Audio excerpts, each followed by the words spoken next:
just to say that single mothers and our children, more than any other group, are bearing the brunt of the cuts. If all the changes go through, we will lose the equivalent of a month's income each year, and we're already the lowest paid. And not to forget that 92% of single parents are women, and 60% of single parents live in poverty. When they attack mothers, they're attacking our children who depend on us for their safety, their security, and their protection. Calling mothers workless and putting us at the mercy of the free market says our kids are dispensable. They can be neglected, and that earning is more important than caring for them, even saying that we shouldn't have any in the first place. Unbearable it is, as Selma's article said today, to get up and face that every day. How the politicians, like John said, including the women, counsellors, journalists, DWP workers, doctors, social workers and other professionals who can see what happens on a daily basis, can live with themselves, is absolutely sickening. Why don't they feel like bursting into tears when they hear of people living in people having their disability money cut off and contemplating suicide, or children who can't go on school trips, are secretly skipping off school so that they don't have to face the shame in school?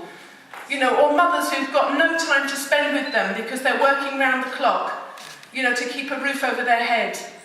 The government wants us back to pre-1945, as John was saying, where our parents, like my dad, for example, have had to live with a life of shame and fury at having to live on charity when they were children, so that they didn't eat properly, and they used to come home and the furniture was starting to be left at home because mum had to sell some off, leaving school as teenagers because they had to bring money into the family house. That's what they're trying to bring back for us.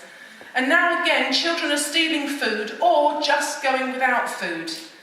And even teachers have told, we've heard of teachers who are a huge proportion of teachers having to feed kids so that they can concentrate in class.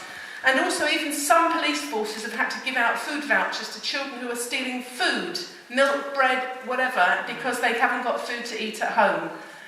Shamefully, food banks are expanding, like John said, and they operate on a 3 voucher thing only. So what happens after you've had your 3 bags of food?